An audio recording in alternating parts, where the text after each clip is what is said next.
Chapter 7. Mudbloods and Murmurs. Harry spent a lot of time over the next few days dodging out of sight whenever he saw Gilderoy Lockhart coming down a corridor. Harder to avoid was Colin Creevey, who seemed to have memorized Harry's schedule. Nothing seemed to give Colin a bigger thrill than to say, "All right, Harry, 6 or 7 times a day in here. Hello, Colin, back. However exasperated Harry sounded when he said it.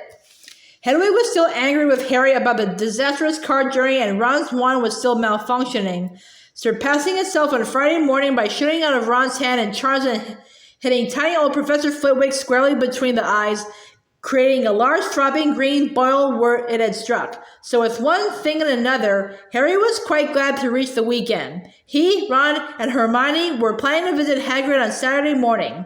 Harry, however, was shaken awake several hours earlier than he would have liked by Oliver Wood, captain of the Gryffindor Quidditch team. "What's the matter?" said Harry groggily. "Quidditch practice," said Wood. "Come on." Harry squinted at the window. There was a thin mist hanging across the pink and gold sky. Now that he was awake, he couldn't understand how he could have slept through the racket the birds were making. "Oliver," Harry croaked, "is the crack of dawn." "Exactly," said Wood. He was a tall and burly 6-year, and, at the moment, his eyes were gleaming with a crazed enthusiasm. "It's part of our new training program. Come on, grab your broom, and let's go," said Wood heartily. "None of the other teams have started training yet. We're going to be first off the mark this year." Yawning and shivering slightly, Harry climbed out of bed and tried to find his Quidditch robes. "Good man," said Wood. "Meet you on the field in 15 minutes. When he found his scarlet team robes and pulled out his cloak for warmth, Harry scribbled a note to Ron explaining where he'd gone and went down the spiral staircase to the common room, his Nimbus 2000 on his shoulder. He had just reached the portrait hole when there was a clatter behind him and Colin Creevey came dashing down the spiral staircase, his camera swinging madly around his neck and something clutched in his hand.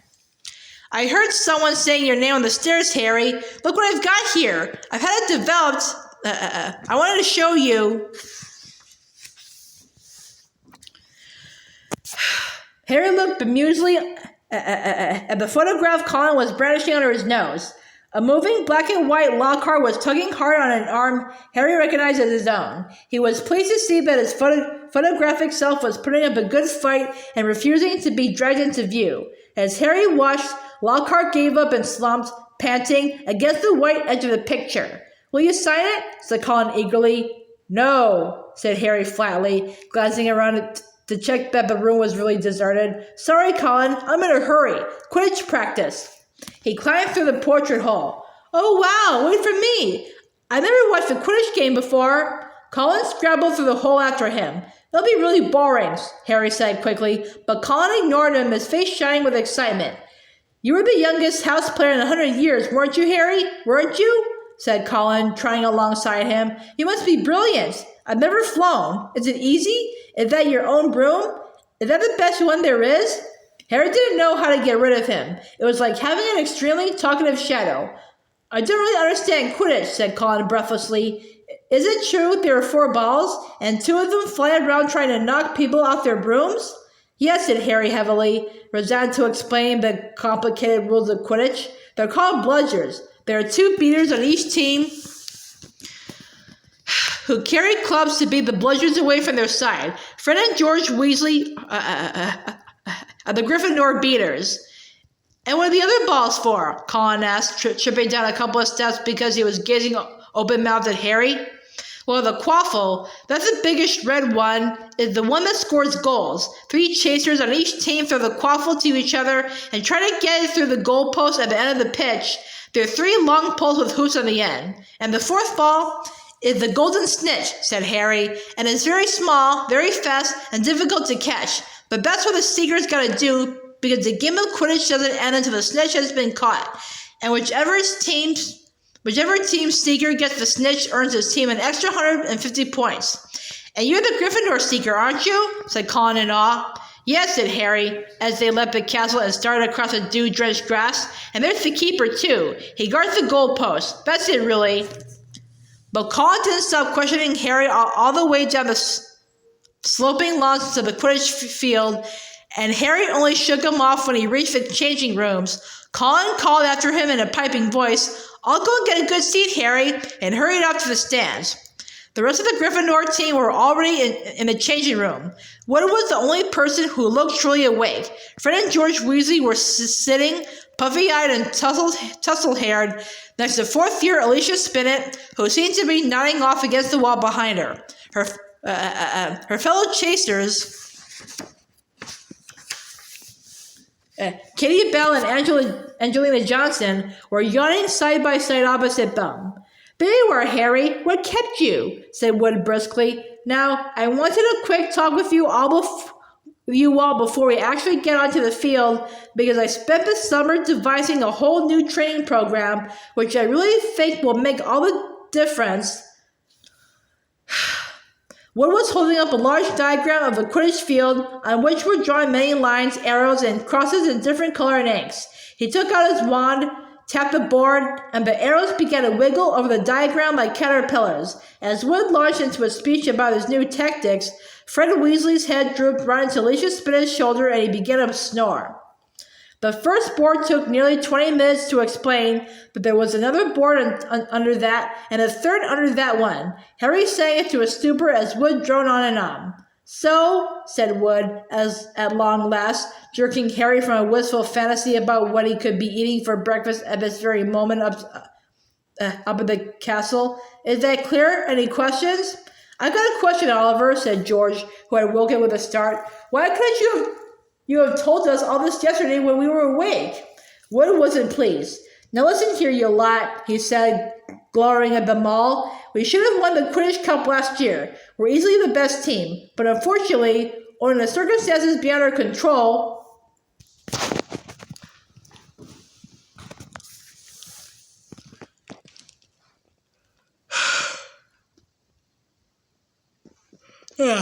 Harry shifted guiltily in his seat. He had been unconscious in the hospital wing for the final match of the previous year, meaning that Gryffindor had been a player short and had suffered their worst defeat in 300 years. Wood took a moment to regain control of himself. Their last defeat was clearly still torturing him. "So this year, we trained harder than ever before. Okay, let's go put on our new theories into practice," Wood shouted, seizing his broomstick and leading the way out of the locker rooms. Stiff-legged and still yawning, his team followed. They had been in the locker room so long that the sun was up completely now, although remnants of mist hung over the grass in the stadium. As Harry walked into the field, he saw Ron and Hermione sitting in the stands. "Aren't you finished yet?" called Ron incredulously. "Haven't you even started," said Harry, looking jealously at the toast and marmalade Ron and Hermione had brought out of the Great Hall. "Wood's been teaching us new moves." He mounted his broomstick and kicked at the ground, soaring up into the air. The cool morning air whipped his face, waking him far more effectively than Wood's long talk. It felt wonderful to be back on the Quidditch field. He soared right around the stadium at full speed, racing Fred and George. "What's that funny clicking noise?" called Fred as they hurled around the corner. Harry looked into the stands. Colin was sitting in one of the highest seats, his camera raised, taking picture after picture, the sound strangely magnified in the deserted stadium. "Look this way, Harry, this way!" he cried shrilly. "Who's that?" said Fred. "No idea," Harry lied, putting out a spurt of speed that took him as far away as possible from Colin. "What's going on?" said Wood, frowning, as he skimmed through the air toward them. "Why is that first year taking pictures? I don't like it. He could be a Slytherin spy, trying to find out about our new training program. He's in Gryffindor," said Harry quickly. "And the Slytherins don't need a spy, Oliver," said George. "What made you say that?" said Wood testily. "Because they're here in person," said George, pointing. Several people in green robes were walking onto the field, broomsticks in their hands. "I don't believe it," Wood hissed in outrage. "I booked the field for today. We'll see about this." Wood shot toward the ground, landing rather harder than he meant to in his anger, staggering slightly as he dismounted. Harry, Fred, and George followed. "Flint!" Wood bellowed at the Slytherin captain. "This is our practice time. We got up specially. You can clear off now." Marcus Flint was even larger than Wood. He had a look of trollish cunning on his face as he replied, "Plenty of room for all of us, Wood." Angelina, Alicia, and Katie had come over too. There were no girls on the Slytherin team, who stood shoulder to shoulder, facing the Gryffindors, leering to a man. "But I booked the field," said Wood, positively spitting with rage. "I booked it." "Ah," said Flint, "but I've got a specially signed note here from Professor Snape. I, Professor S. Snape, give the Slytherin team permission to practice today on the Quidditch field, owing to the need to train their new Seeker." "You've got a new Seeker?" said Wood, distracted. "Where?" And from behind the 6 large figures before them came a 7th, smaller boy, smirking all over his pale, pointed face. It was Draco Malfoy. "Aren't you Lucius Malfoy's son?" said Fred, looking at Malfoy with dislike. "Funny you should mention Draco's father," said Flint, and the whole Slytherin team smiled still more broadly. "Let me show you the generous gift he's made to the Slytherin team." All 7 of them held out their broomsticks. 7 highly polished brand new handles and 7 sets of fine gold lettering spelling the words Nimbus 2001 gleamed under the Gryffindors' noses in the early morning sun. "Very latest model. Only came out last month," said Flint carelessly, flicking a speck of dust from the end of his own. "I believe it outstripped the old 2000 series by a considerable amount. As for the old clean sweeps," he smiled nastily at Fred and George, who were both clutching clean sweep 5s, "sweeps aboard with them." None of the Gryffindor team could think of anything to say for a moment. Malfoy was smirking so broadly his cold eyes were reduced to slits. "Oh, look," said Flint, "a field invasion." Ron and Hermione were crossing the grass to see what was going on.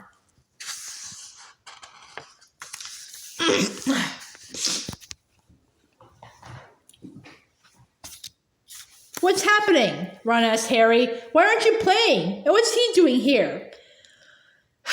He was looking at Malfoy, taking in the Slytherin Quidditch robes. "I'm the new Slytherin Seeker, Weasley," said Malfoy smugly. "Everyone's just been admiring the brooms my father's bought our team." Ron gaped, open mouthed, at the 7 superb broomsticks in front of him. "Good, aren't they?" said Malfoy smoothly. "But perhaps the Gryffindor team will be able to raise some gold and get new brooms too. You could ruffle off the clean sweep 5s. I expect the museum would bid for them." The Slytherin team howled with laughter. "At least no one on the Gryffindor team had to buy their way in," said Hermione sharply. "They got in on pure talent." The smug look on Malfoy's face flickered. "No one asked your opinion, you filthy little mudblood," he spat. Harry knew at once that Malfoy had said something really bad because there was an instant uproar at his words. Flint had to dive in front of Malfoy to stop Fred and George jumping on him. Alicia shrieked, "How dare you!" And Ron plunged his hand into his robes, pulled out his wand, yelling, "You'll pay for that one, Malfoy!" and pointed it furiously under Flint's arm at Malfoy's face. A loud bang echoed around the stadium, and a jet of green light shot out of the wrong end of Ron's wand, hitting him in the stomach and sending him reeling backward onto the grass. Ron, are you all right?" squealed Hermione. Ron opened his mouth to speak, but no words came out. Instead, he gave an almighty belch and several slugs dribbled out of his mouth onto his lap.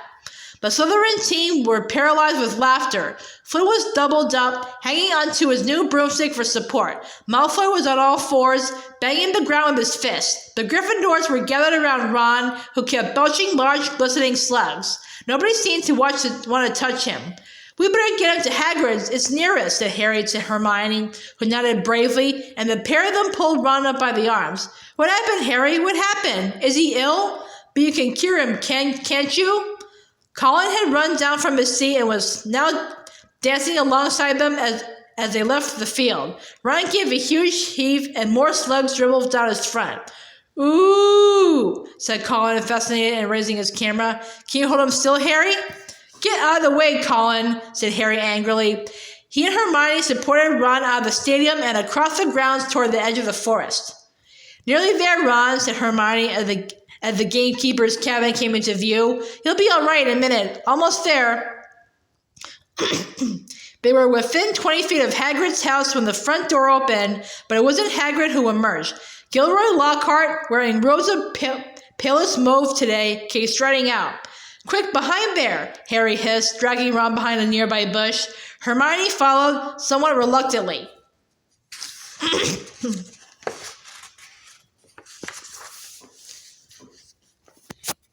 "It's a simple matter if you know what you're doing," Lockhart was saying loudly to Hagrid. "If you need help, you know where I am. I'll let you have a copy of my book. I'm surprised you haven't already got one. I'll sign one tonight and send it over. Well, goodbye." And he strode away toward the castle.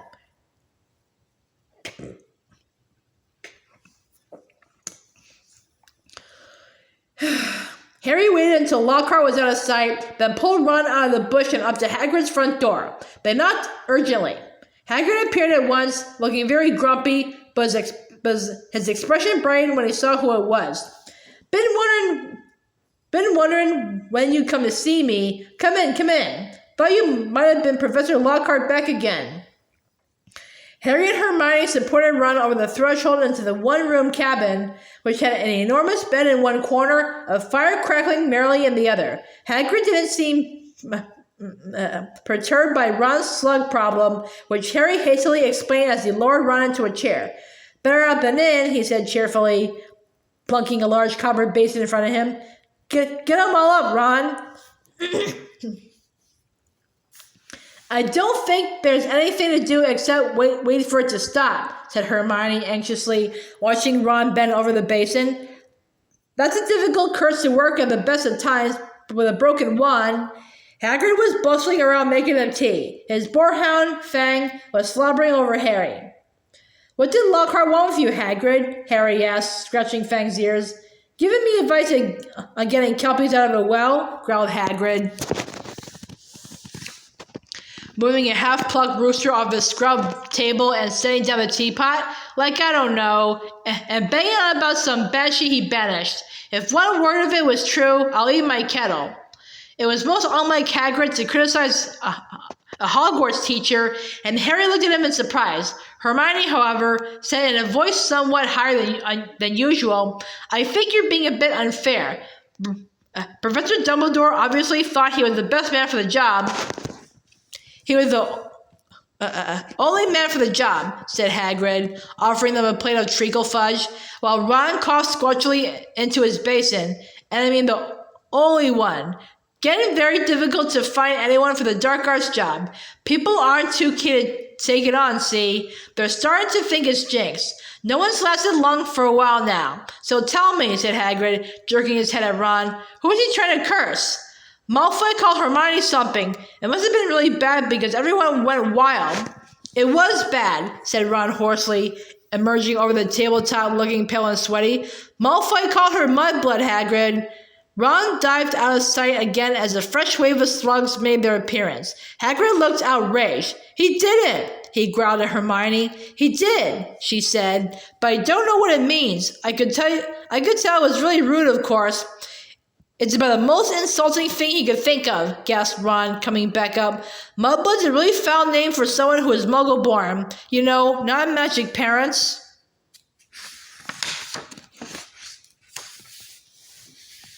There are some wizards, like Malfoy's family, who think they're better than everyone else because they're what people call pureblood.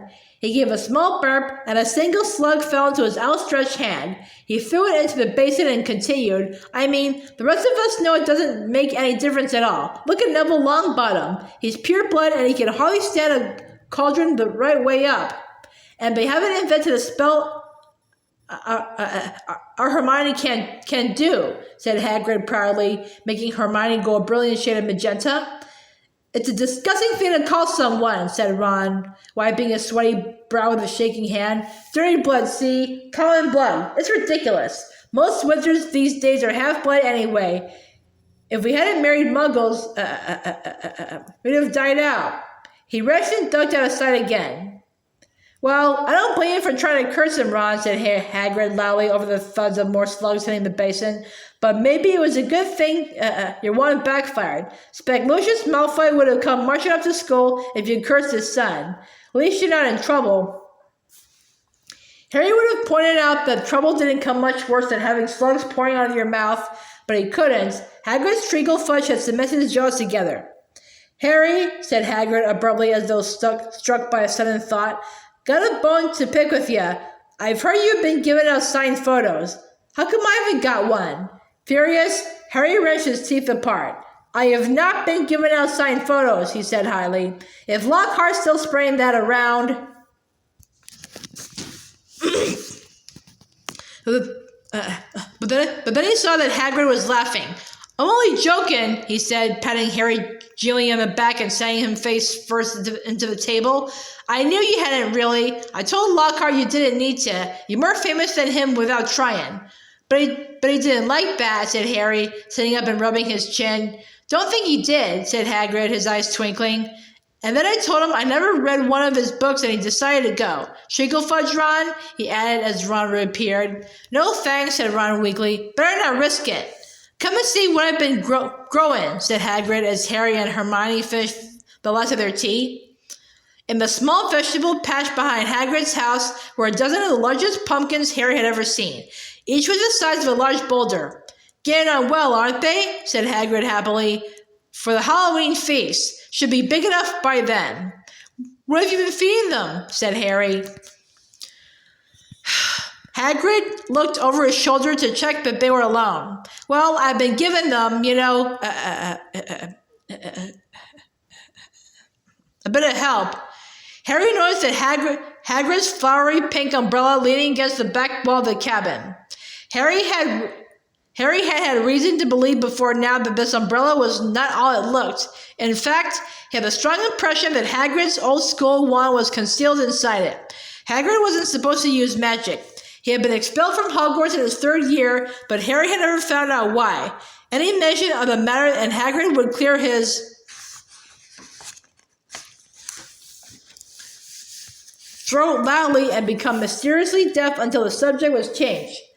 An engorgement charm, I suppose, said Hermione, halfway between disapproval and amusement. Well, you did a good job on them.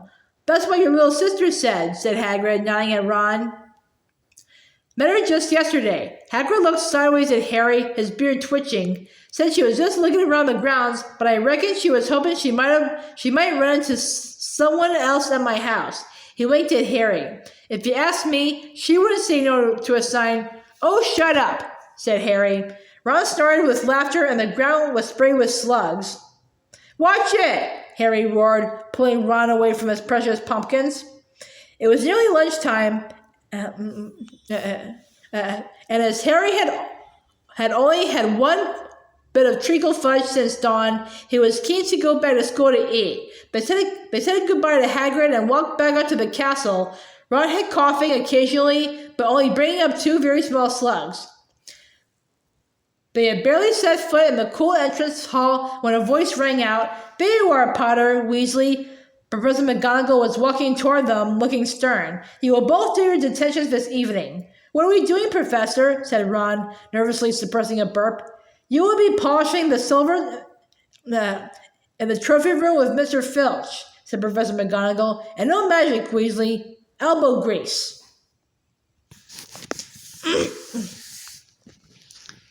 Ron gulped. Argus Filch, the caretaker, was loathed by every student in the school. And you, Potter, will be helping Professor Lockhart answer his fan mail, said Professor McGonagall. Oh, no, Professor, can't I go into the trophy room too? Said Harry desperately. Certainly not, said Professor McGonagall, raising her eyebrows. Professor Lockhart requested you particularly. 8 o'clock sharp, both of you. Harry and Ron slouched into the great hall in states of deepest gloom, Hermione behind them, wearing a well-algebraic school rule sort of expression. Harry didn't enjoy his shepherd's pie as much as he thought. Both he and Ron felt they got the worst deal. Filch will have me there all night, said Ron heavily. No magic. There must be about 100 cups in that room. I'm no good at muggle cleaning. I'd swap any time, said Harry hollowly.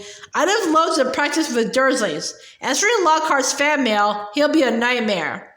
Saturday afternoon seemed to melt away, and in what seemed like no time, it was 5 minutes to 8, and Harry was dragging his feet along the second-floor corridor to Lockhart's office. He gritted his teeth and knocked.